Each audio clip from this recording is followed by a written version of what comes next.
Welcome to the Let It Bleed podcast, a place where you can hear the liquor-fueled ramblings of two narcissistic wizards who conjure the essence of inspirational people every week and bring it straight to you. And just how do you plan on doing that?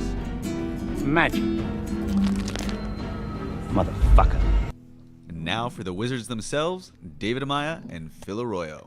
You know, I was thinking about heading home and stopping off at either Taco Bell or Burger King or one of these places on my way home, but I think that I have gotten the motivation to maybe just You should really stick around and listen to this episode, man. I know I should listen to this episode. You'll probably change your mind. It'll change my mind. No, recording this episode most certainly changed my mind. I'm going to go to the grocery store and get some real food and cook it at home. Yeah. Because you could do that. You could cook your own food. You don't have to go to these places. It's a novel concept. It's not that hard, and we have somebody on the podcast this week who is an absolute expert, and that is nutritionist, fitness coach, lifestyle trainer, just overall badass. We've got Kristen Parrish of My Vibrant Life on the show. She was badass. I really like this one a lot because of the way that it kind of pushed away from just showing you whatever like works for them as being the thing, the end all diet. You know, this is the one you need to be on. It was like very open and honest about different body types and, you know, different things that work differently, and also not just the food itself or these diets that you have to subscribe to, but more, you know, the mental aspect that goes into this, you know, the underlying concepts of that being more important than just like the thing, you know, just where you're like, oh, it's all carbs, it's all this, it's all that. No. It's the mindset and these ideas that go into it. Mm-hmm. And it still amazes me because I knew she would be great. I've known her for a little while. We've been working together. You know, I was, you know, built a website and was showing her how to do a lot of the, you know, how to make her passion and all this stuff, you know, into a business for her. Right. And even in the course of just learning as much as I could about what she had to say and working with her for so long, I still learned a ton, you know, in this episode. Mm-hmm. Like, you know, she's just a font of knowledge because she's got all of these areas of expertise and kind of like both of us that she's just, you know, always so interested in so many things. And just gets, you know, obsessed with this and then with that and then with that. And then soon enough, you've accumulated enough knowledge to make this gigantic, you know, thing that is, you know, greater than the sum of its parts. Yeah. And a really kind of unique take. And so I was really happy to have her on the show this week because, I mean, yeah, I guarantee you're going to learn something because there is nobody who already knew all of it. You know what I mean? It's always, I mean, it's so like that was kind of part of the point, you know, is that like we thought for so long based on, you know, all of what the nutritionist experts and, you know, organizations like healthy heart organizations and all of these different, you know, things telling us that certain things were good this whole time. And then we find out that they're not. And then, you know, things that we're told were bad are actually good for you. And so there's a lot of that in there. Also narrowing down what, you know, learning how to narrow down all of the different information that's like flowing around out there and kind of like creating the one that works for you, just like you would, you know, your spiritual, you know, your spiritual path or whatever. It's very, very all one and the same with that. A very holistic approach to, you know, nutrition, weight loss, and just in general, like, you know, what do you want your food to do? If somebody's overweight and they want to lose weight, like ultimately they want to be just happier, more content with themselves and that confidence. And this is really playing to the underlying, you know, reason that we've got that. And so it was a fascinating conversation. And she's going to Burning Man. What a badass. Yes, she is the coolest mom I know. Yeah. For sure. Yeah. And so you guys can actually check out her website, myvibrantlife.net, which is the kind of central, you know, repository of where a lot of her work gets done and where you can, you know, check out what she's all about, book sessions, you know. Also, if you guys check her out on My Vibrant Life OC on Instagram and Facebook, and I feel like I've got to remember all these, and Pinterest because I set all of them for her. Or check it out, Kristen Parrish, and we'll drop some links to those in the description of this episode. What you got going on this week? Oh well, you know, we've got another installment of Art in the Park. I was pretty bad at announcing it, but it is happening. We are not going to go ahead and skip this month. It's on the 19th at Peak Park in Buena Park again. Bring your super soakers and water balloons and, you know, swim trunks, and we may even have a slipping slide because we know it's going to be hot. Ooh. We don't want you guys to be deterred from coming out to the park we still want you guys to bring your art. We want to get down, but we also want to have some fun, you know, because it is about having fun. And I'll bring a couple rolls of saran wrap as backup. Yes, exactly. And if anything, if all else fails, there is the pool right there, and we can totally sandlot that shit. Wait, there's a pool right there? There is a pool right there. You didn't know that? How did I not know there was a pool right there? Right on the right next to the skate park. In fact, like right on the other in the back side of the skate park, there's a pool there. What? It is the perfect park for art in the park. I mean, honestly, That's crazy. Yeah, we don't have any problems ever. And we, you know, we have the skate park right there, and we have the pool. And you better believe that it's going to be very enticing on that day because it might be a little hot. Yeah. No, it's been rough. Funny side note, I just invited. Oh, okay. I think he just changed it.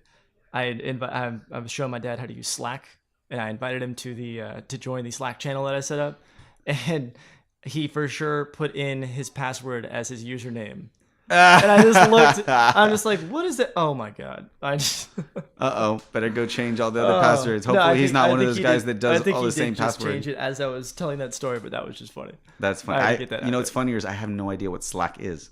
Yeah, no, he's. Yeah, I mean, I make fun of him, but he's probably more. You know, for better sure. at this than you are. So, yeah. I mean, Does he have a Twitter? I don't even know how to work Twitter, that thing. Twitter was so confusing to me. I was like, what does this do? It's just. Don't bother. Don't reward Twitter for bad behavior right now. No, really. Because they're like supporting Alex Jones. Yeah. Acknowledge, like you know, if we go like thermonuclear war, like Twitter more than any of the other platforms has actually gone the farthest to push us there because they refuse to like enforce their own laws and some of this shit. It's a whole fucking thing. Follow me on Twitter at Phil Nobody Cares if you really want to get into it. And if you want to see me on Instagram for lighter, more funny ha-has in picture form, you can check that out at Nobody Cares Phil. Yeah. And then Hood Rat Stuff with 3 Fs on Instagram for my personal account. Follow Psychedelic Lions Den, psychedelic_lions_den. Keep up to date with all the art that my friends are putting out. It's fucking amazing. It'll make you smile. And yeah, other than that, of course, at Let It Bleed Cast on Facebook, Twitter, and Instagram, and subscribe to the show. If you're not doing that already, if you're listening to me, it's kind of weird, but you can go ahead and make it not weird by you know, leaving us some good reviews, sharing it with a friend, sharing it with your postman, and then telling him to take it to every door. Like, that would be pretty sick. That would quadruple our ratings overnight or something like that. I don't know. I'm kind of tired. But, yeah, check us out. However you get your podcast and Spotify. Yeah, so we're going to go ahead and get right into it. We're going to go ahead and listen, and we hope that you guys take away something awesome from this episode, as always. And you know what? As always, let it bleed.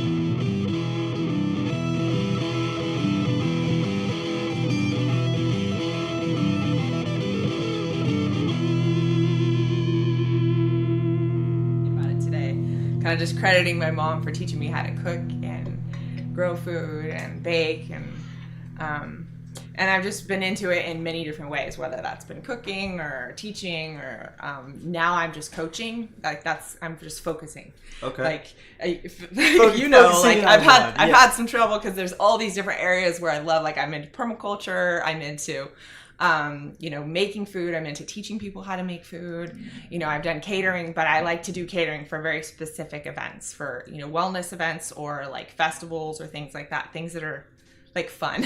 Yeah. I don't like corporate catering. I don't like, you know, boring catering. And that's what blew me away, that it wasn't just that you're interested in these things, that you were so good at them and you knew so much about it. I was like, oh man, where do we even there's no nice box that you fit into, because literally like you've got the whole you've got like a monopoly on the whole production process. You grow the stuff, then you can pick it, and then teach everybody how to do every step along the way, and then make some of the best like vegan you know, meals I've ever had. So is that it's crazy to me. Vegan, paleo, like I've done all the different little diets, and so I know, and that's a lot of what I do is I help people kind of discern like what's the difference, like what do I want to do, like what, you know, what am I, some people don't even know like where do I fit, what do I eat, you know what I mean? And I'm but like, different people definitely respond like better to different diets. Everyone's different. Everyone's completely unique, and I don't even think anyone should be in like one specific diet. But knowing a lot about all of the different ones kind of gives you an idea.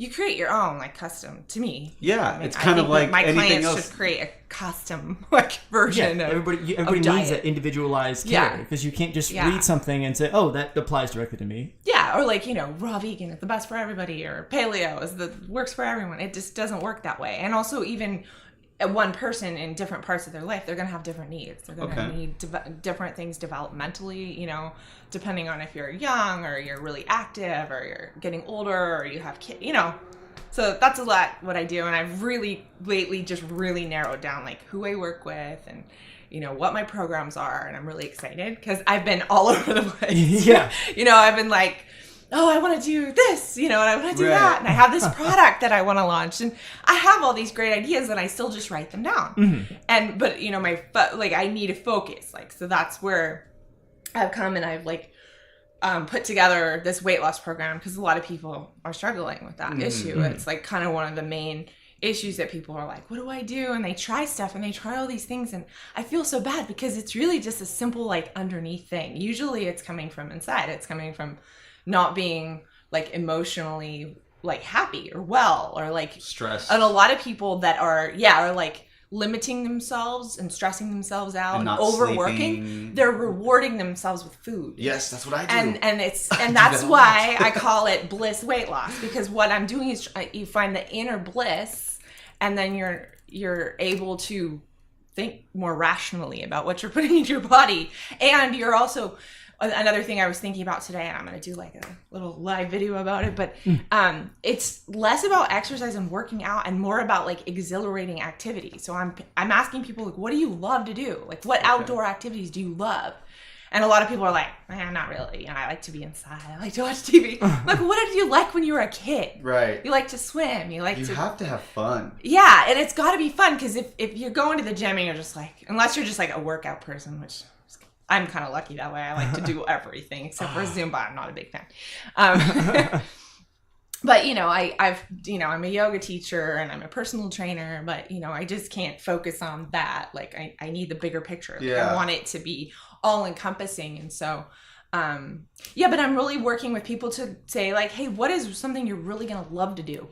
For activity, because you can go work out 3-4 times a week. And then if you're sitting the rest of the week, that's not necessarily what you need. You need to kind of create more of a healthy, active lifestyle in the big picture. Well, you need to feel satisfied, I would think. The mental satisfaction that you have, from doing something that you love, even if it is something a little bit more relaxing. I've noticed anyway, definitely alleviates so much stress, which is a bigger problem as to why you eat so much more too. Once you get stressed, your stomach. My stomach, anyways. I've had lots of these problems with eating, and I've tried different diets contrary to the suggestions of so many people who are specific about what they do, and they think that it's an all across the board for everybody type of thing, that's what they have to do.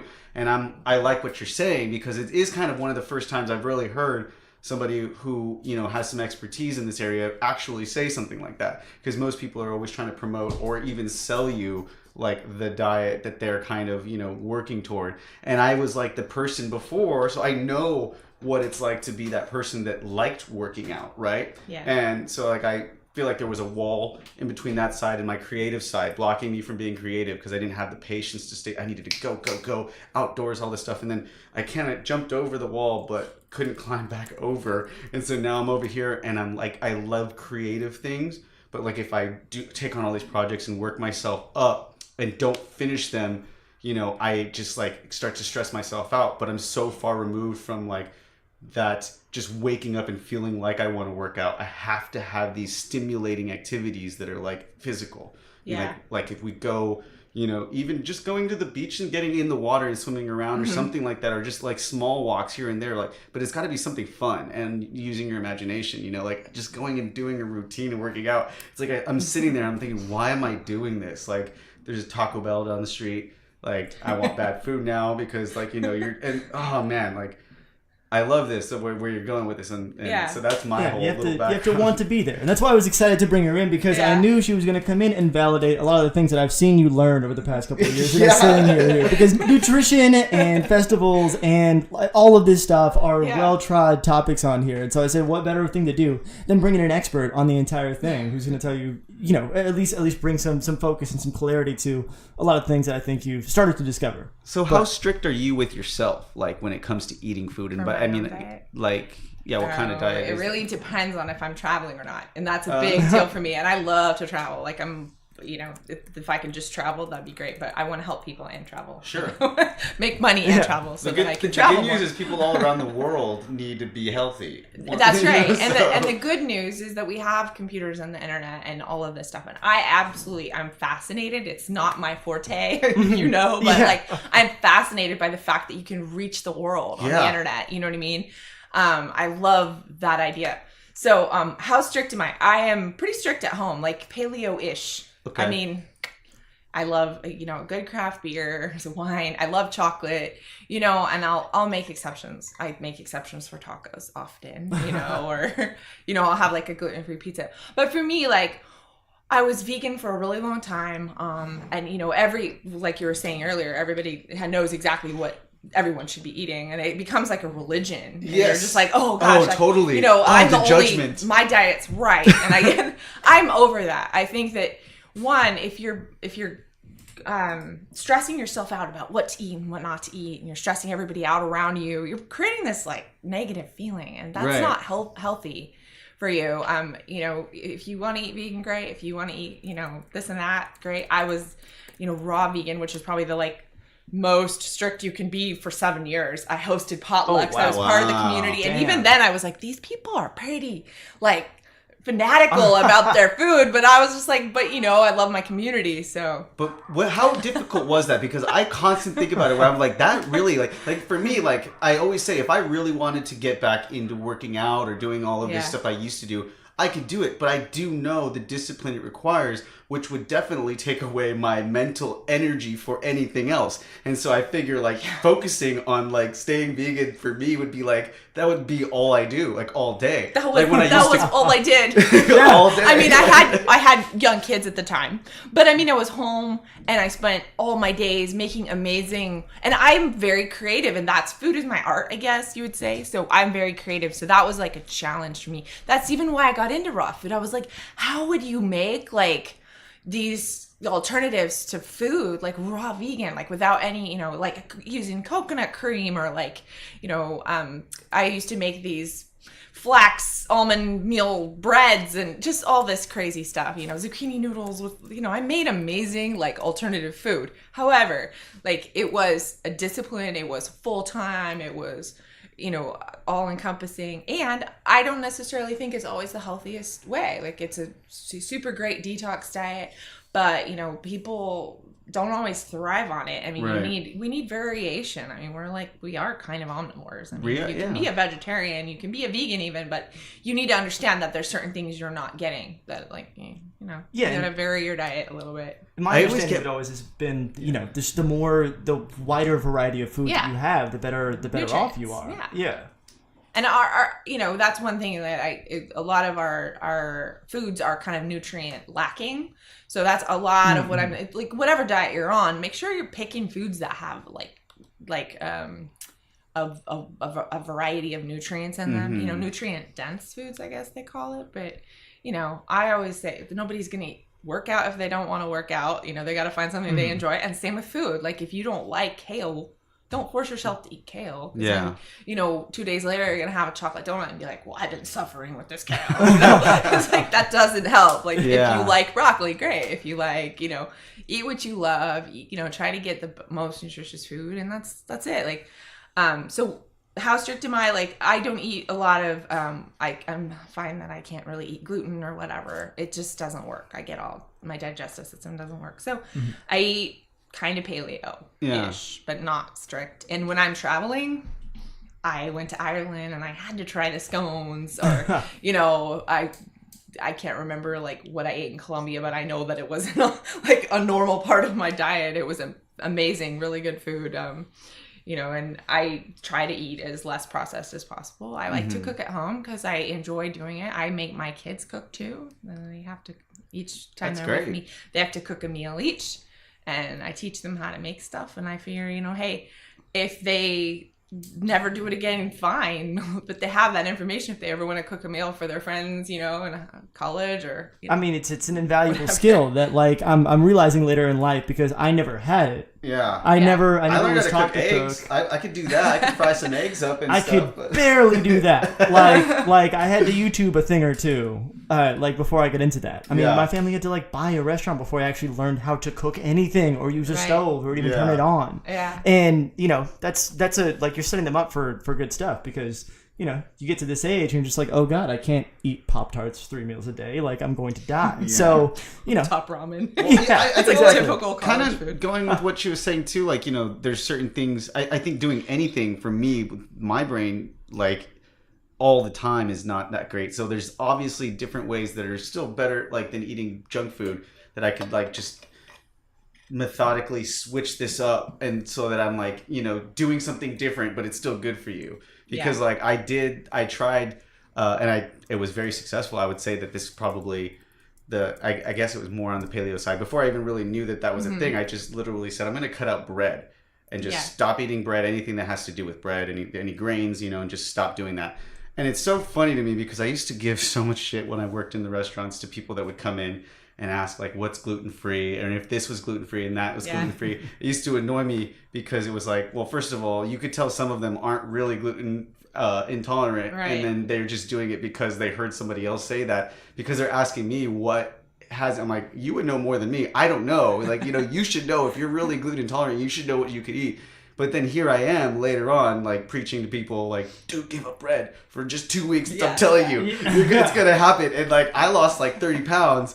Like in like a matter of a couple weeks, you know, Yeah. like a few weeks, and like I was feeling great, and I was eating a lot of like, you know, meat, but good meat, and like I was making sure, like paying attention to what I was getting, and so I feel like that works for me, but for some reason, still a routine just doesn't work for a very long time for me. Like I have to like maybe from then go to like vegan or you know, at least vegetarian for a week, or you know, just eat nothing. But I don't know. I have to figure out ways. Maybe you could perhaps help me on. Yeah.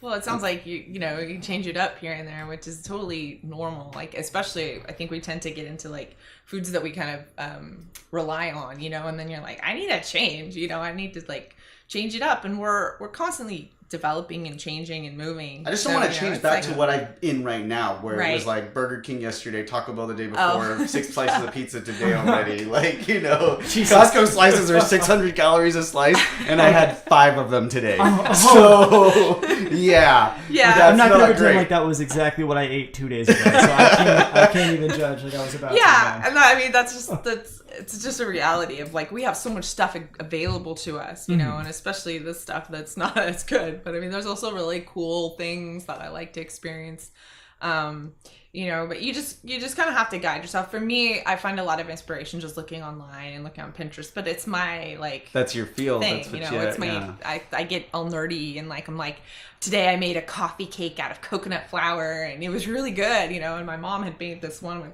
I don't know, I swirled raspberry in it, and it was a raspberry almond coffee cake. It turned out really great. Like I had no clue. I was just I like to try stuff. See, these like things that. sound delicious. It's just the preparation. You gotta Oh, know. I I need to know. know somebody who can just make it and do it. Like I'm like not good at learning the new things. Like Yeah. But it's not easy. you know. Well, I mean, yeah, it's not unreachable. You know, people have this idea in their heads that, you know, vegan food or anything that's healthy and stuff like that, it's like, oh, it's either not going to taste good, it's super expensive, and I think that is just kind of a lazy way of thinking. Because Oh, if it's you just totally lazy.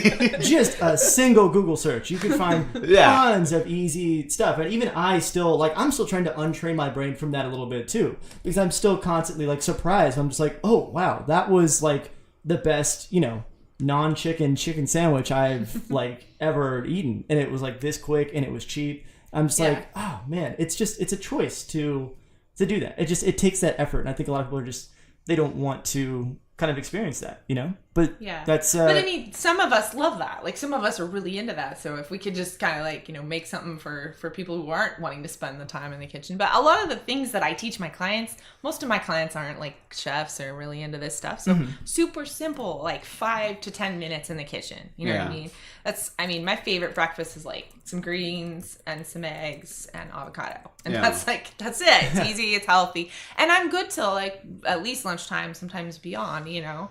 where I don't feel hungry in the morning. I have a bunch of clients who are like, I'm not hungry in the morning. I'm like, okay, I don't feel hungry in the morning either. But I know that if I don't eat in the morning, by 12 or 1, I'm not making good decisions. I'm eating Costco pizza. Yeah. I'm eating whatever's there. So that's just where I'm at with it. And I kind of, especially clients that are weight loss clients, I'm telling them, eat. I found that eat the food. I found that just 2 eggs, like 2 scrambled eggs just by itself, no salt, no anything else on it, no ketchup, nothing, and I did that, like force myself to eat that and force myself to take that little bit of extra time to wake up like the 15 minutes before, just to like eat a breakfast and then go to work, and like you're still going to eat lunch, but you're not going to be like starving to where you go and pick up a muffin from, the next door shop or something that's like, and then still go get like another sushi bowl, and that's basically what was going on. And then you just sit there and your gut, because I feel like my gut inside is just like the worst thing. The candida are just like wreaking havoc in there. Like they're just like, oh, eat more pizza, eat all this stuff, and it's just like when I ate that way, it just with no bread, it didn't seem like that. It doesn't tear you up inside, make you more hungry. It's so weird. Well, the bacteria thing is really interesting. It's interesting that you brought that up. But I mean, our bacteria changes depending on what we're putting in our body. And so if you think about it, if you're feeding them their food that they like, of course, you're going to crave that food. Because we're more bacteria DNA than we are human DNA. Do you realize that? Like we have, really? Yeah, we have. I forget how many pounds, but I need to remember these numbers better. But we have more bacteria DNA in our bodies. We are more bacteria than humans. We're all just a bunch of germs. And I mean, it does depend. Like if you're eating bread, the bacteria in your gut are loving bread. So the next day, you're gonna, your body's gonna want more bread. Well, or if you're eating like a ton of cool probiotics and cultured vegetables, and you're making your own coconut yogurt. And I get in these phases. I'm doing really good, and then my body's just craving like really healthy, like good cultured foods and stuff like that. And I've been learning a little bit more about prebiotics, which is the food for the probiotics. There's a little science to it, but it's not just as important like putting probiotics in or cultured foods, but also the food for those foods. Right? I feel like it was such. I feel like heard of that. Within the last, according to all of these videos that I was reading or watching and articles that I was reading, because I was going to work all the time, just really like feeling like I couldn't do anything because it was just like crippling with this.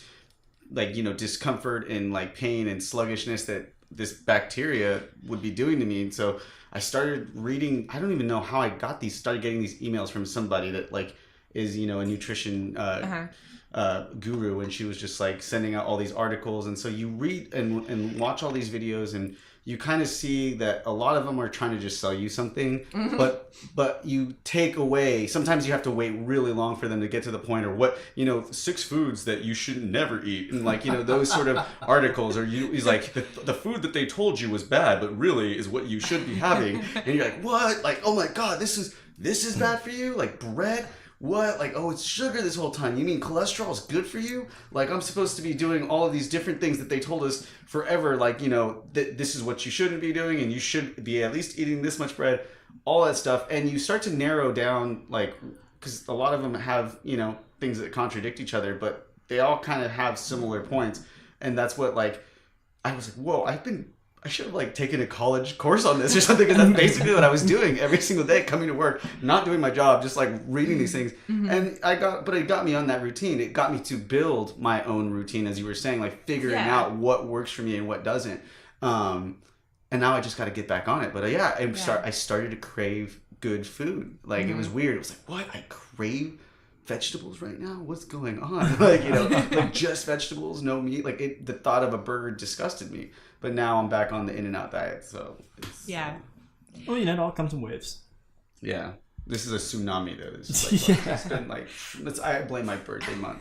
It's still... it's still going on. Well, the season, yeah. Like, I was late July. Just blame it on the entire, all the planetary alignment. Yeah, I blame it on Mercury, Gatorade.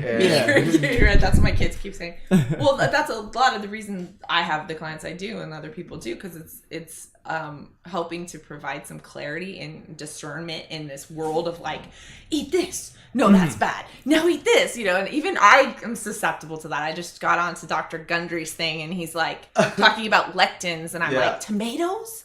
I kind of knew. See, that was the first guy that got me onto him. But then I got other people like saying tomatoes they have lycopene, and like they're so good for you. Lycopene and they're blah blah blah. You need them, and it's that's why the Italians do this and that. Blah, blah. I'm like, man, I don't know who to believe. You guys are all just. I'm gonna do what I gotta do. I'm just gonna do my own thing.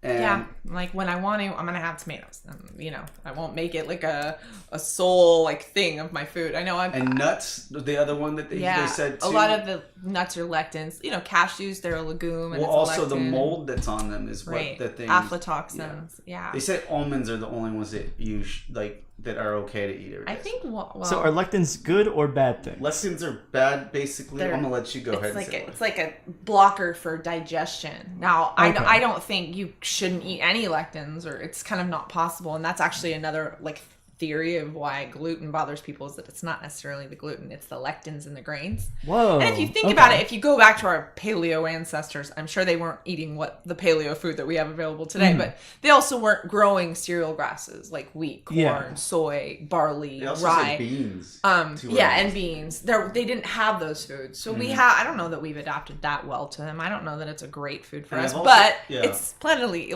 readily available, and it makes us happy to have grains and like bread and options, Well, and the lectins are, from what I understood, mainly just bad for people that are really trying to lose weight, like lose that fat, and they're not bad for you by any means. They're just like they're gonna just stop the absorption. It blocks it, and so that I don't know, but that probably has to do with everybody's body being different, as you were saying earlier.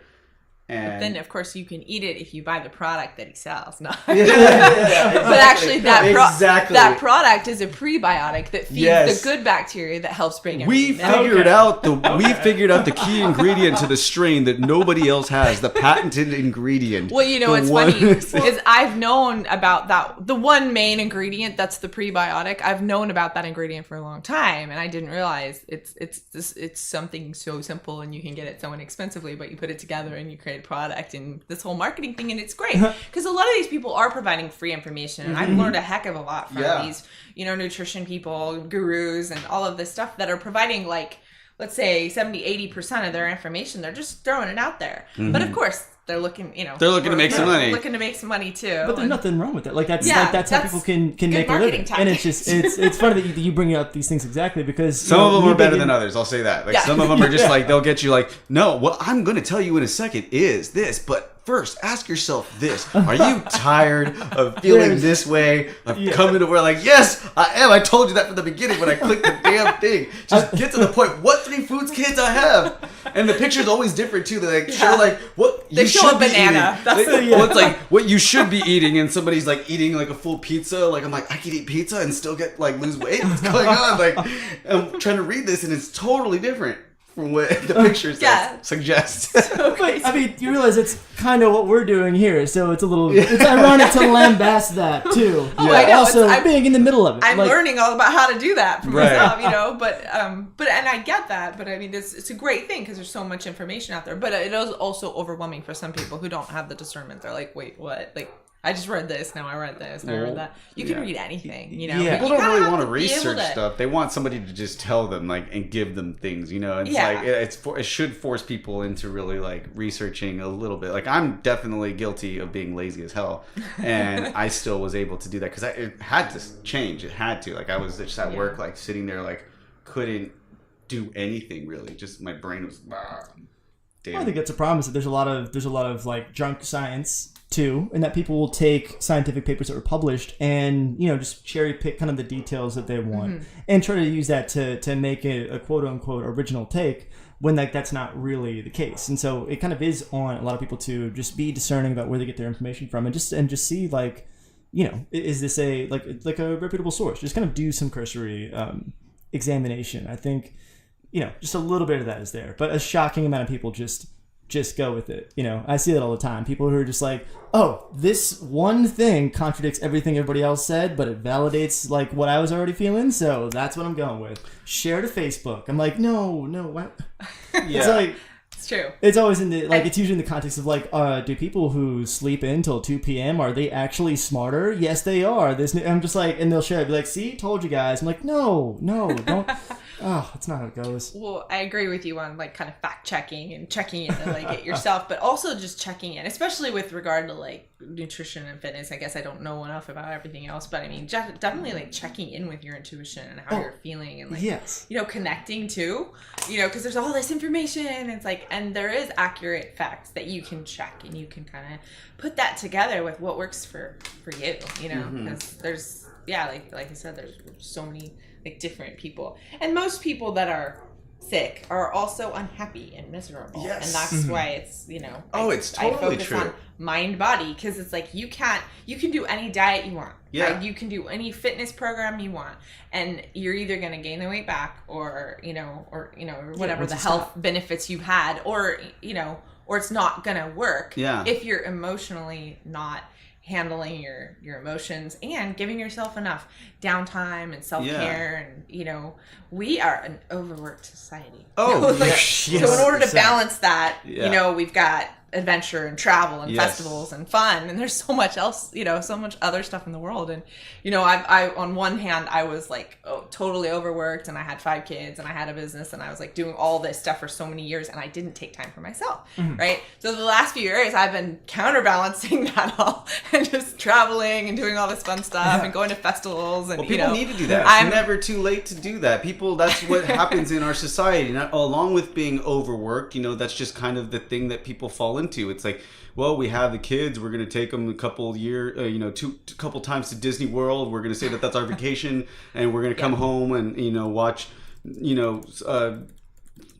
freaking Who's Got Talent or America's Got Talent or whatever on TV, and then like go to sleep, and that's it. Like, it's just like they don't get out. There's no sense of adventure, there's no sense of like curiosity for things. Like, that's what it's just, but it's that crazy. sense of adventure also informs so much of your work too. And like, you just got back from Ireland? I just got back from Ireland. I took my daughter traveling. What part? We went to Dublin, and then we went on the train to Galway, and then we thought it would be really easy to get to Killarney, to go to Killarney Park, to go horseback riding and all this stuff. Wasn't so easy. I'm like, are there buses? No.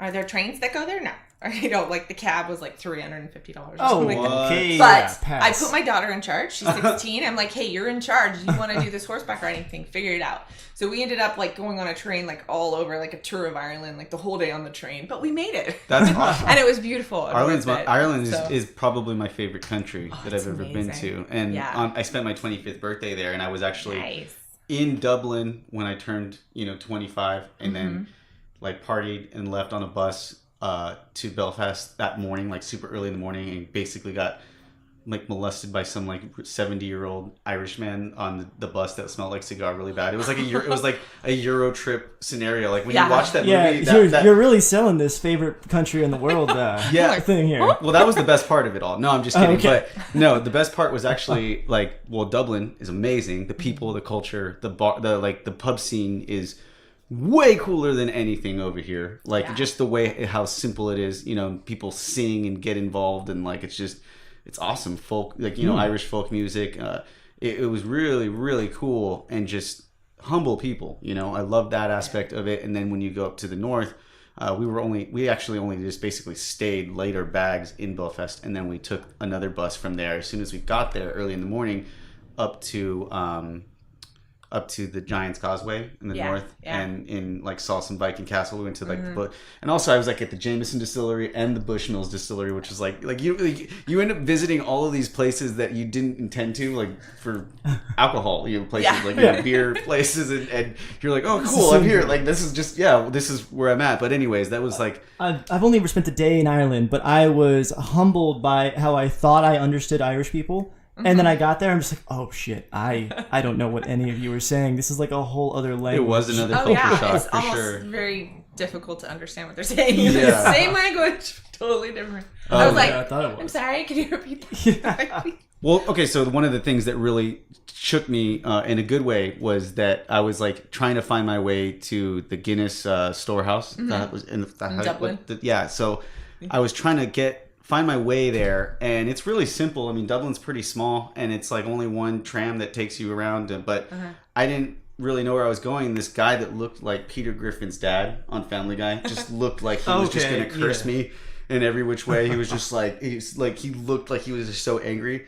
Nicest guy ever. Got off on a stop that wasn't his own to like point me in the right direction and go and show me where to go. And I was just like, whoa, that's fucking cool. Yeah, I like that. I loved the people in Ireland. It's really, really awesome. Yeah. What are some of the the best? I mean, I know you've been all over. I'm sure we've worked together a lot. I don't think I even remember most of it. All the places.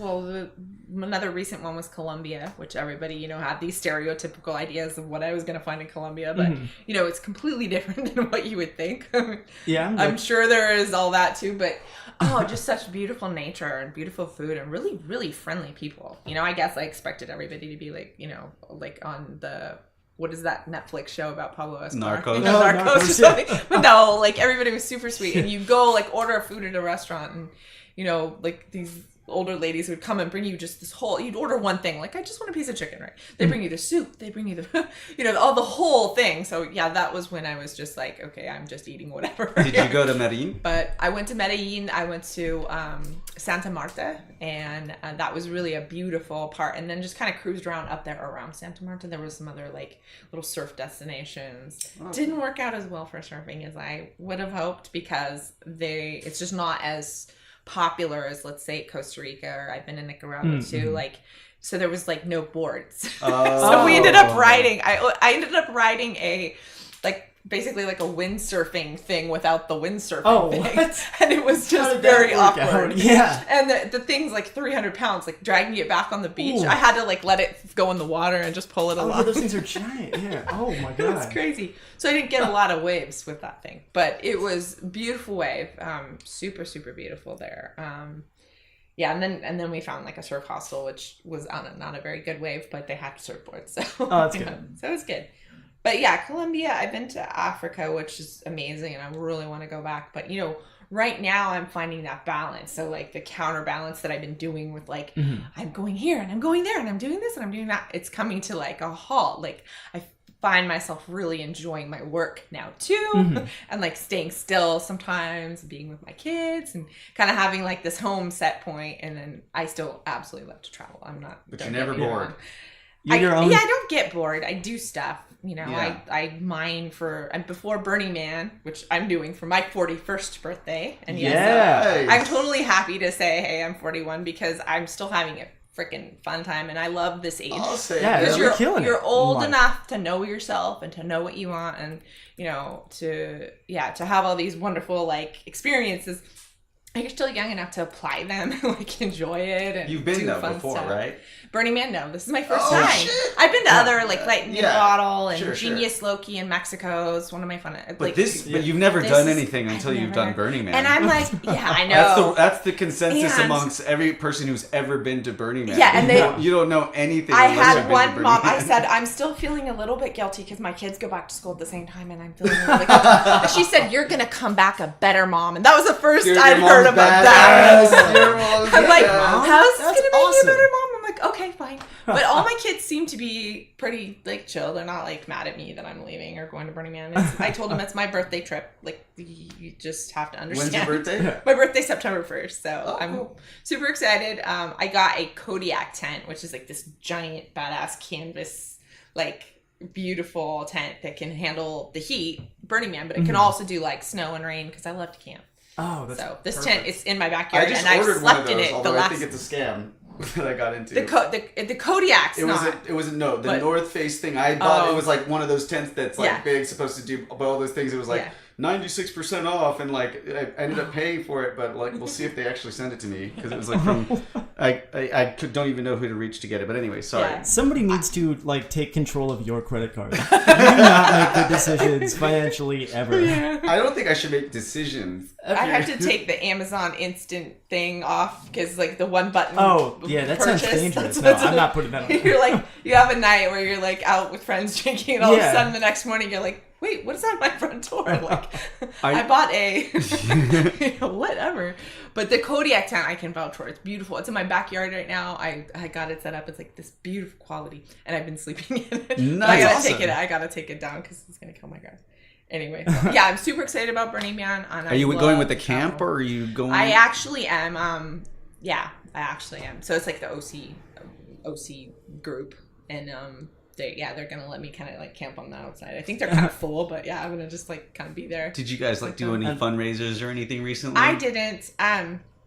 Yeah, I didn't. I just have tons of gifts. I have all these crystals. Like, I love your guys' crystals, by the way. But like, cool. I have all these crystals and different like pieces of turquoise and things that I'm making into gifts. I'm actually making a bunch of like crystal yoni eggs and crystal like necklaces and different kinds of things. So to go away, right? And then of course I'll make brownies.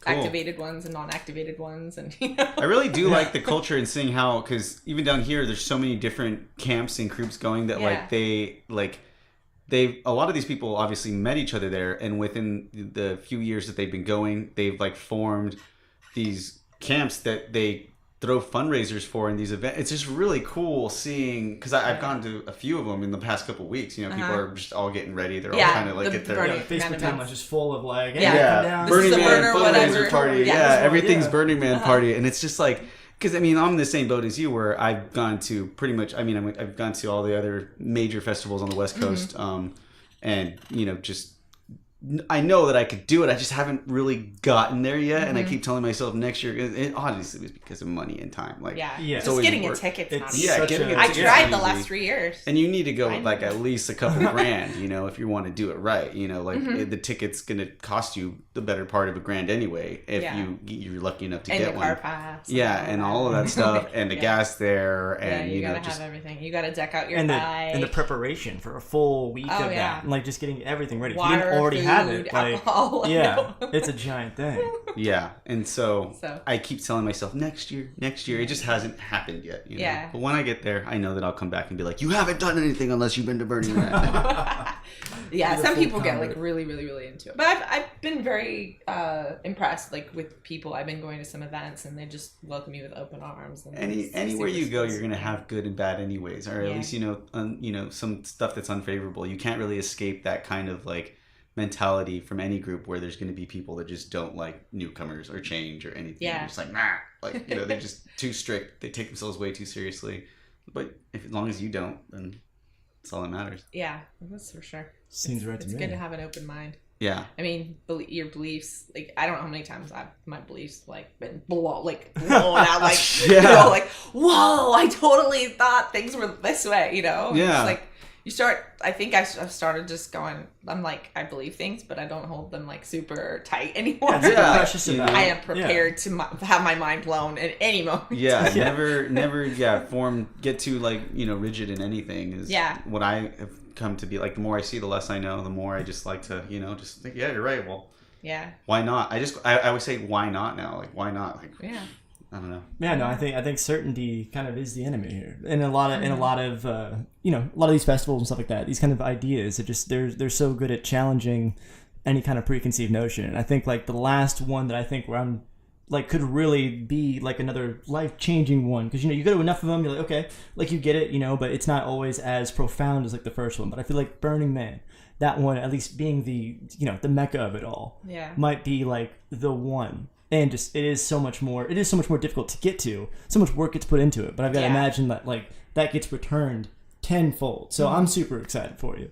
I remember this, like watching documentaries on it, like got me into the whole scene in the first place. So it's just I'm really excited because there's no selling. Like, it's the only festival I've ever been to where you don't sell stuff. Yeah. You know, they sell ice just for like safety. Like, you can get ice because it gets freaking hot. But nobody can sell anything. So I didn't even know that.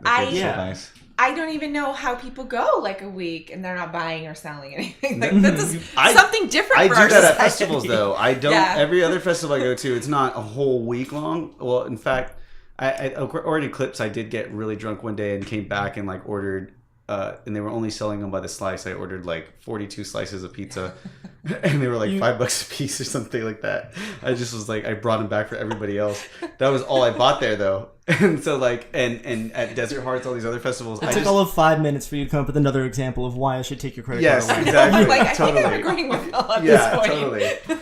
I was just like, I want to get back to drinking. Want to get to the Anyway, but I know that, you know, you can do it, you know, even though there were all these things that I wanted to buy, I was like, oh, that's cool, but just didn't buy them, you know, just had my own food and went through all my booze and And had cost a everybody lot else's of food money too. anyway beforehand. But yeah.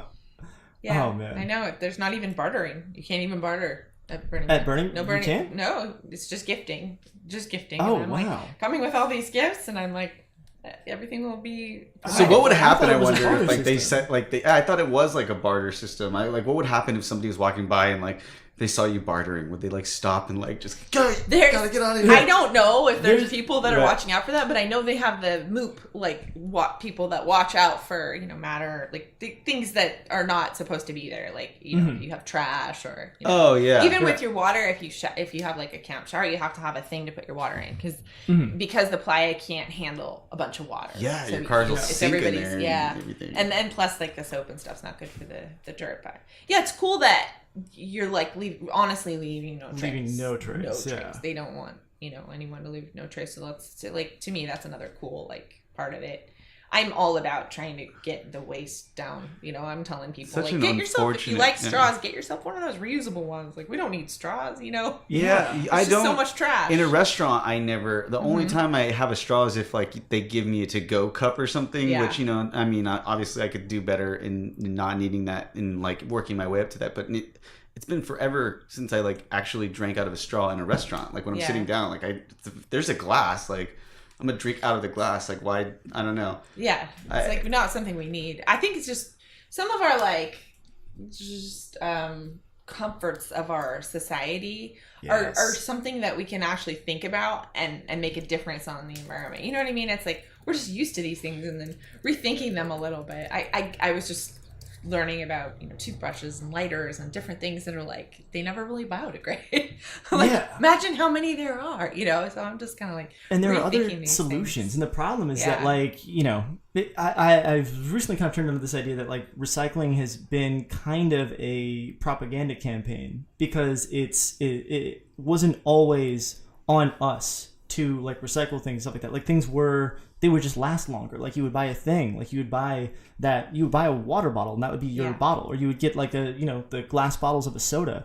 And like you would refill that and stuff like that. Like it wasn't always on the consumer to be like the blaming of people for like the consumer for causing so much of this is actually probably a little bit misplaced. In that like so much of the like the the Indian that tears up on the side of the freeway. That famous commercial from the 70s was all That guy wasn't even Native American. Oh, that guy I wasn't know. even Native American. And that was bought and paid for by like companies who were trying to shift the idea that all this trash is your fault when people didn't used to think of it that way. But now we've actually engineered a society that is so ingrained and so needs it so much. Like it's very difficult to kind of go back on that now. Yeah. And that just kind of blew me away and kind of changed the way that I'm thinking about this. And that like it's got to be like a top-down solution, not all of us pitching in together to do it. Yeah. Yeah, and recycling isn't necessarily the perfect solution because you're just making the same thing into something else, but it's still not going to be not part that of the it's bad, earth, right? But I mean, one thing I noticed between some of the places I've been, I haven't been in a lot of places in Europe, but let's say Iceland and Ireland, kind of the two main places I've been in Europe, is in Europe, they're buying things still to last for a long time, whereas here I think we have this like disposable society, we like things to be throwaway. Even like our Televisions. packaging, we Yeah. have everything's in like plastic and, they're in like, And it's in just to Europe, sell. there's some like places that you can go and you still like fill up your bottle. Here the health department shuts that shit down like no way. But I just think we need to start thinking about that. Like when you buy a lighter, maybe you buy a Zippo. I mean, keep it for a while. I would imagine the water, though, the quality of water in like a lot of especially in Europe, is a lot better. Because I mean, I was watching one of those videos the other day that it showed, a guy from, and I would imagine it was like Scotland that he was from, based on his accent, but he was going up and saying, "Oh, here's a trick," like he was showing a case of water and how much it costs, and then he goes up and he's like, "Here's a thing," and he puts his cup underneath the sink and he's like runs the tap, and he gets water. He's like, "Water, it tastes the same." They're like saying, "What? You mean it tastes the same? It's the same thing?" And it's like, "Yeah." And then people are commenting like, "I'd love to see this guy come do this video in Flint, Michigan." Yeah. And there's It's definitely, I mean, it's obviously like a really extreme case. It's where not though. It's really not. There's like 40 other cities whose water, like the lead content in their water is at this unacceptable rate. And like lead in lead is a crazy thing. I don't think people understand how dangerous and how devastating lead is on the body. And that, like, you can actually directly tie, like, the outlawing of lead being allowed in a lot of, like, lead-based paints and lead being in the water and stuff like that, and us trying to filter that out, and an actual decrease in things like a crime rate and stuff like that. Like, you get an overall healthier society after that once these things were in. But, like, man, kids in Flint, Michigan, like, if they're, you know, interacting with the water and stuff like that, that's doing lifelong damage to them. Yeah. And It's even terrible. it even is in the DNA, so it's like even into the further generations. And Yeah. you can hear though Huntington Beach like even though it's like not as extreme as that, you know, it's still not good for you compared to like drinking purified water. You know, it's all overall in America we fucking have like some really shitty water. You know, But- Yeah, because we allowed to frack it and, you know, drain it and then sell it back to us. Like, that's crazy. we should just turn into those vampire that movie where they take your blood and then turn it into water. Like, and then I you mean, drink it. seriously, man. Like the Nestle contract to, like, you know, pump Lake Michigan and sell water back to us, and it's some like astounding, like, it was like an insultingly low number. Like, it's not even like they're giving a bunch of money to do that. It was like, I want to say like $100,000 for the year or something ridiculous. Like, and they sell, you know, hundreds of millions of dollars. They make like that much in profit, and then it's a frustrating don't thing. get me started on Nestle, man. Yeah. Since I was like a mom and like all breastfeeding fanatic, like they go to like third world countries and they pose as nurses. They have like salespeople that pose as nurses and tell like people like you should feed your baby formula because it's healthier. You know what I mean? This whole thing. Wow. And then you know anyway. But water filtration, I spent $700 on a water filter, and I've probably saved like 10 times that now in buying filtered water, buying water. I bought a really good, you know, reverse osmosis under the counter filter. It's not the best, it's not perfect. I used to be really, really into spring water, like going and collecting spring water at like pristine sources. Well, it's not really feasible around here. There are some springs, not too far. But if you go, I love Daniel Vitalis. He's one of my favorite like podcast, and like he does all this cool stuff. He's all about getting back into the wild and like hunting and gathering and whatever. But he has findaspring.com, and so wherever you're at in the world, you can just go on like findaspring.com and it shows hot springs. So like if you want to take a dip, or cold springs where you can actually fill up your water bottle. And I know it's kind of questionable and like whether it's clean or not or whatever, but we have filters now that you can use camping, like stuff yeah, that you could use. It's you so can much take more a accessible than filter, it used to be. And or there's some places that you know it's coming through rocks, and I mean I'll chance it. I'll chance it. I mean, there's a lot of things, you know, foodborne illness is probably scarier than drinking, you know, spring water. I think we're chancing it a lot, just in society in general, like more than we really want to. I think eating romaine lettuce is probably just as scary at this point. You know, I've been up there in San Gorgonio and like in other places while camping and had to use the filters. And at first I was like really scared. I was like, okay, this is not going to make it good. But then I was fine. I'm like, okay, well then if that was it, then it's not that bad. Yeah. Man, it's crazy how we train ourselves into think like, you know, certain things are dirty and certain things are clean, and then you realize, oh, that's not really. But if how they it do is, tell and you people not are to drink the wrong. water, though, don't. Like when Yosemite, one of my friends did drink the water, but they said, do not drink that water. And he ended up fucking on the hike to, Yosemite Falls. Was like, it was like, you know, Montezuma's revenge and shit. It was just like him throwing and like up. don't and drink just, the water in Mexico. I can vouch for that. Even the ice. Yeah. Be careful with that. Yeah. But I mean, you know, there are criteria. And I think he actually talks about it on findaspring.com. There's criteria that if you don't want to collect water unless it's at this elevation and it's going to and it's at a certain, and it's like got to be like up from any kind of landscape or like farming or any agriculture or anything like that, because then you're just, you know, you're getting Pesticides, animal I'm feces sure. and pesticides, all kinds of shit. And just literal shit, yeah. Cool. Like when I surf in the river jetty at Sunset Beach, that's about what I have to deal with. You know, it's pretty murky over there. When I used to go paddleboarding over there at Sunset in the little bay area, and like you're just like, dude, this water is like, is it good for me to like swim in this right now? I don't know. When I paddleboard in the harbor, I don't go in the water. Oh, no. And Seal Beach, I probably, it's pretty dirty. I'll take like 3 showers after I get out of there, but the wave is just so nice, you know? Yeah. Yeah, it's gnarly over there. You know, sometimes I remember I used to row gondolas in the Huntington Harbor over here. And I mean, I remember just going through and like, oh, it's a nice romantic day. Like, never mind the diaper that just floated by over here. Just like, some of it is just... It really makes you think, because you're just like, yeah, Jesus. Like, you see it from afar, and like, oh, yeah, it looks beautiful, pretty, the ocean and things like that. Then you get up close, and you're just like, oh, we this is not good. Yeah. Like, we're not I taking mean, enough care the of ocean this. should replenish itself and clean itself. It's salty and it has the movement and all that. But I mean, places like that where you don't have the Yeah, we don't have the flow. You the really flow. start to And see yeah, it. Seal Beach it's just the runoff. So it's yeah. So what got you into actually like, starting your own business with all of this?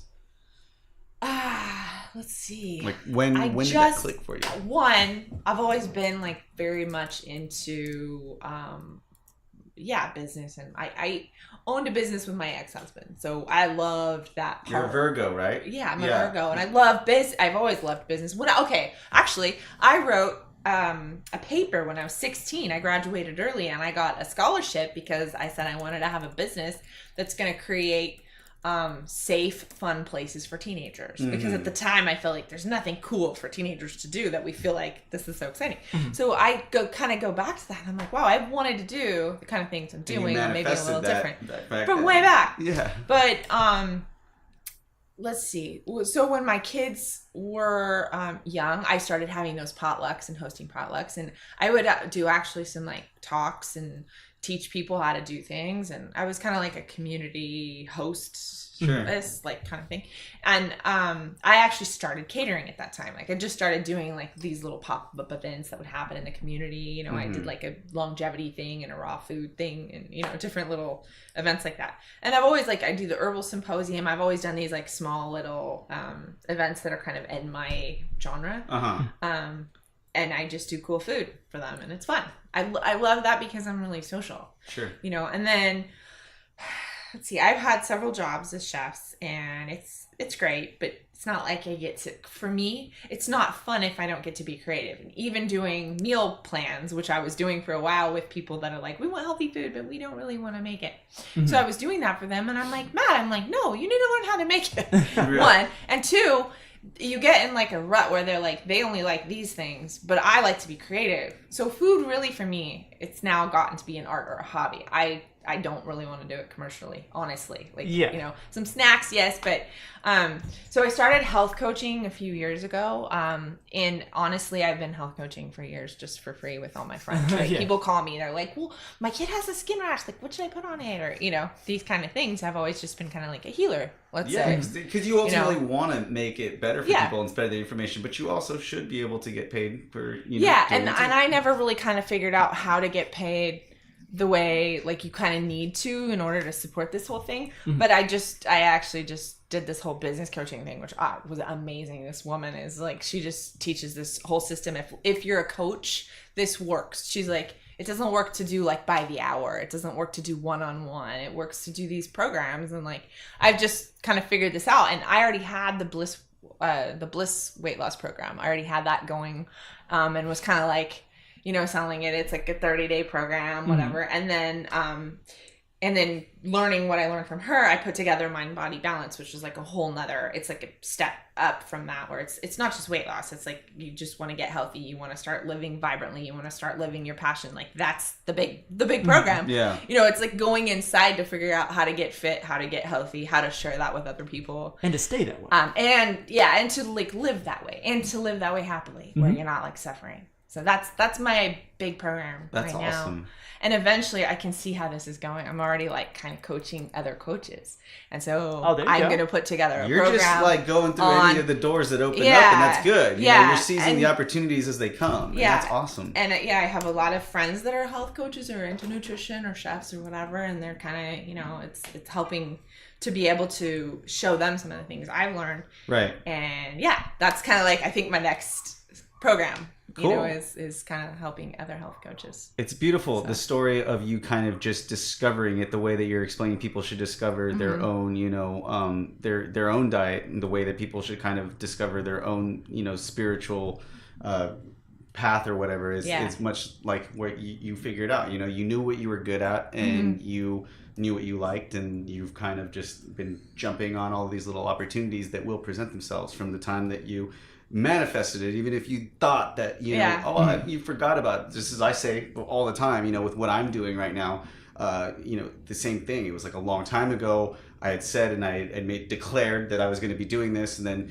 you go down all these different paths and you think that you're not Yeah. doing that, well, all the while you really are. Like, it's like the universe has been conspiring and you don't even really understand that, like, all of these things are coming your way now. And you're like, holy shit, I'm doing it. It's, Yeah. you know, it's great. That's awesome. It's a mindset, and that's a lot of like what I'm working with. It's like helping people with mindset, because that's so much your success in health, in love, in business. It's all mindset. Yeah. Yeah. Mind hacking, right? Yeah. You can train, Mind like, you hacking. could just straight up like rewrite that shit to like feel a different way. Oh you yeah. know? Yeah. I just did a video today about anxiety, and I'm like, you just reprogram, you stop those like thoughts that are Yeah. going on, you stop them, and then you replace them Yeah. with like the positive version, or like what you want to create, you know. But it's active. It's like, it's not easy sometimes, because we have like monkey brain, you know, like our brains are like Yeah. so you just have to train your brain. You have to tune out and be able put to stuff in like there. think about yourself, you know, get like creative and like a kid with it. Like, imagine yourself to be like a robot basically that you're rewriting. You know, Yeah. you kind of have to, not like JP status from like Grandma's Boy or anything Well, like yeah, that, not but like you that, know, but- just like, oh, you can see me, you know. It's like, no, you gotta do that. And I try to tell people, as much from me learning, I get looked at like I'm crazy a lot, but I think that when people actually experience it, you know, it's something that you could just keep building on and keep, you can remind yourself at least that. And so you could, every time you come to this point of frustration, because I rarely, for as stressed as I am, I rarely ever get angry. That's one thing that's changed for me, at least. Like, I used to have like anger problems when I was younger, you know, like you just take out your frustrations like in different ways. I could probably blame, you know, a lot of other things too, or say that a lot of the other things are, you know, also the cause of that, like smoking weed and whatnot or whatever. But like, for the most part, like, things don't bother me from simply just telling yourself, like, why, like, you know, questioning yourself, manipulating yourself, if you will. Like, you know, you have to trick your own self into, you know, believing something, or, you know, being into something. You just can't, if somebody else tells me, or if I like try to like just follow down a normal routine that will help me, it's like, no, you know, it's kind of like how they say people date, you know, people that are bad for them, like, but they can't help it. Like, I know this person's bad for me, but I'm still gonna do it. I know this, you know, piece of pizza at like 12:30. I don't need this, but I want it. It's there. I'm gonna eat it. You know. There's got to be like somebody else in my brain pretending to trick me, or me pretending to be somebody else tricking me. It's super weird. It's incredible what that can do, you know. And I love that, this feeling that I get when somebody tells me, like, think about it like this, or visualize this, and I do, and then I feel the effect of that, and I go, oh my god, I feel like I just unlocked like a superpower, or like a secret that I didn't know. And so like, for me, one of the big ones that I use a lot, that I just was using today when I was, you know, getting my root canal finished off, was like a relaxation technique, which is like breathe in and breathe out, you know, just but focus on the area that you want to like relax, you know, and then just like work your way down your own body to like actually be into a relaxed position. And that's one that I draw on a lot. And to me, and God, I wish I could remember who told me that now, because I feel like it was only, it might have been, it was Abrams or somebody right around that time. But I know, like, I haven't really thought about that and done that, but now it's like a new thing that I can do. I feel like like I got powers now. It's crazy. Do you do that visualization can do? awesome. That's all. Yeah, that is great. Do you do yoga or anything like that? Yeah, actually I've been doing yoga since I was in the womb, because my mom was big into yoga. She was a vegetarian, you know, and like when she was pregnant with me, she went to prenatal yoga classes, and I did like mommy and me yoga. But I didn't do it for a long time. I actually was doing martial arts and other things, but a few years ago I got back into yoga, kind of like 4 or 5 years ago. I got really back into yoga. I was like doing it every day, and I was loving it. I took my teacher training. You know, I started kind of teaching a little bit here and there, but it wasn't like fully what I wanted to do. You know, It's fun. You know, I like to teach a class here and there. But all those little turns, you know, contribute to this holistic approach that makes it unique, you know, what you've ultimately come up with. Everything I learned in my yoga teacher training is so applicable. So yeah, I've never felt like, you know, like it wasn't worth it or something like that. So aside from that, from the yoga, or, you know, because we were talking about people trying to find different ways to be, you know, active Yeah. and that like are, you know, fun, cool activities, things for them to get into. What like are other things that you would suggest, or, you know, things that you do? I just go down the list of all the things I do, and sometimes people are like, yeah, that one. Let's get I to your rock Instagram real climb, quick. I surf, I like to swim, I scuba dive, I snorkel. And like on the weekends, sometimes I'm like, I don't know, should I go snorkeling or should I do this? I do a little bit of crystal mining, which is, it's not really like crystal exercise, awesome. but I mean, it's exercise when you get up there with the pickaxe and stuff.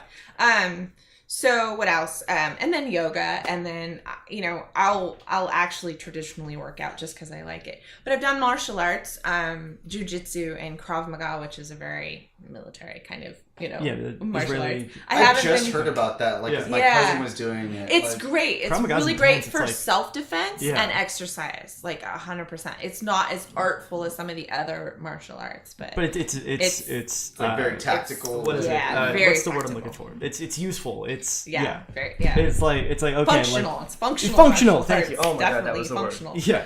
I know. It's like, you hate that. The Yeah, like- word doesn't. Okay, you're a black belt in Taekwondo, but like that's probably not going to help you Street that fighting. much in a street fight. But like Krav Yeah. Maga actually is one of I the had ones. I that, like- had a great teacher, and I learned a lot, and you know, I was really into it. I was like training a lot and like really, really into it for a while. Yeah, So, a sport that you're, you know, something like that. I need to be. I used to wrestle, like that was my life, and I used to like Yeah. lose like 10 to 15 pounds a week and everything. Like matches, yeah. totally stark opposite of like what I am. You know, just Yeah. complete like just not like that anymore. I couldn't imagine that I at one time how I had that sort of discipline, and I look back on it and it's like if I can't do that anymore. You know. Yeah. But I'm gonna try. You know, now that we. Well, a lot of the guys who wrestle get really into jiu-jitsu. It's very similar. Yeah. There's like a few differences, and I. For me, it's the money. And there's a bunch Yeah. of gyms. Oh, that was the thing for me It's- too. Yeah, it's there's a true. bunch of gyms around here though. Yeah, Oh, no. yeah. Great, I used yeah. to train with Kleber, and Oh, me he's- too. He's Yeah. amazing, and I got a buddy who And actually I- owns yeah. a 10th Planet gym that I met and talked to, and we, you know, talk about not only that, we talk about like ayahuasca and all this crazy stuff. He does all these Yeah. other things. So it was like one of those moments where it was like, this guy, I was meant to meet this guy. You know, 'cause Right, he's going right. to get me back into this routine. I just got to like, you know, and he's willing to work with me too. I just baby steps, you know, I'm doing all this other Yeah. stuff. It's going to come back Yeah. around full circle. I feel like I'll have some downtime to where I could do that. But, you know, we are running down on time Yeah. right now. And so is there anything that you would like to offer up as advice for people, you know, who are listening that, you know, might be struggling? Like where would be a good step, a place for them to visit online to check something out, something to inspire them? Well, first of all, get out in the world and adventure. But then, my website is myvibrantlife.net, and then I have a Facebook group that I encourage everybody to check out. It's called Dream Life Creations. Oh, So, and it's just a little bit of like what I do. I just throw some inspiration out there every day, and it's an easy way to kind of check it out. You Cool. get your daily videos that you're still doing. Yeah, and mostly I post almost every day a video, kind of like an inspiration or something like that. No, although we've been working together on that. I've seen them all improve and get better. I'm just like, oh yeah, she's doing it. well, now I know where, Sticking at with least it. when I watch one of these videos, where it's coming from. You know, now that I'm going to know the person, I'm going to listen to it a lot more. And yeah, it's going to be cool. I have a YouTube channel too, but it's so funny because it's all my daughter's friends. Well, Are my followers. go ahead and That's what's perfect. the YouTube channel? Yeah. Is everything My Vibrant Life OC? It's Kristen Parrish. Oh, okay. Yeah, YouTube is just Kristen Parrish. So, Okay. yeah. Excellent. Well, but you know, we'll make sure and throw all the links to those in the description because there's a wide variety of content and different ways to get it, and I highly encourage everybody to check that out. Yeah, and where can they find you, Phil? Oh, well, myself, you know, you guys can find me at Nobody Cares Phil on Instagram, or flip that around for Phil Nobody Cares on Twitter for me screaming about all of the, you know, today it was Peter Strzok and Alex Jones once again. Yeah. Oh, not that's Jones. He had a call to arms on Periscope that was live streamed. Call to arms saying, "Hey, everybody, get your guns. We're going to like Washington if the liberals take over." Yeah, so shit like that. Yeah. that's not okay. Well, yeah, you could definitely hop on over there and get the full down story from Phil on that shit because you can get it there better than anywhere else. It's what I do. I am a sower of despair. Yeah, and You're like her in the way of the politics for me. Like, now I'm gonna get broken down with like cut out all the fat from all of those like little nutrition, you know, website things, and then cut out the fat from all of like the political like freaking, you know, networks that are just biased and stuff. Just you got different places we can go now. We're getting the true True information. I am the yin to her yang. Like, follow her advice, your life will be better, you will be happier. Listen to me, and I will tell you every reason why you should be incredibly sad. Well, there's that, yeah. Well, you know, you I like to just put a little button on the episode like that. It's kind of a thing, you know? Yeah. No, it wouldn't be an episode of Let It Bleed without that. You know, we have to have it all. Oh, I had to scream about my thing of the week. So, yeah. Cool. And you can always find me on Instagram at hoodratstuff with 3 Fs. Also, Psychedelic Lions Den. So you can check out all of the art that my friends do that's really rad. It's psychedelic_lions_den. We do have Art in the Park coming up this Sunday. I know I have been really lagging about posting about it, but it is going to be at Peak Park once again. Bring your super soakers, bring your swim trunks, just bring yourself ready to get wet, because we're going to be doing some cool summer wet stuff too. Watercolors, man. And yeah, always subscribe to us, like us, pass us around the whole interweb, you know, on the line to all your friends, all of That's the different things. Every weird GeoCities forum, if you've got, you know, like, I like to go to, like, you know, air conditioning repair forums and stuff like that. Yeah. And just post links to the show there. Yeah. It just you can find for us fun. all over the line. Yeah. All over the line. So if you saw that uptick, it was all HVAC people. Yeah. I don't know why. For some reason, we speak to them.